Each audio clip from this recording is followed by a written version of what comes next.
আমরা বাংলায় বলে থাকি সময়ের দাবি। এই যে সময়ের দাবি, এটার ইংরেজি হচ্ছে নিড অফ দ্য আওয়ার।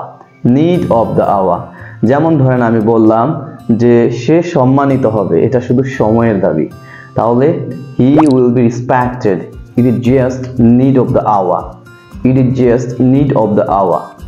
এখন আমি যদি বলি আপনার স্বপ্ন সত্যি হবে, ইনশাল্লাহ আপনার স্বপ্ন সত্যি হবে, এটা মাত্র সময়ের দাবি। তাহলে your dream will come true ইনশাল্লাহ। Your dream will come true ইনশাল্লাহ। It is only the need of the hour. It is only the need of the hour. আপনার স্বপ্ন সত্যি হবে, এটা কেবলমাত্র সময়ের দাবি। So need of the hour এর মানে হচ্ছে কি সময়ের দাবি। তাহলে নিড অফ দ্য আওয়ার সময়ের দাবি। সো মনে থাকবে নিড অফ দ্য আওয়ার সময়ের দাবি। ঠিক আছে।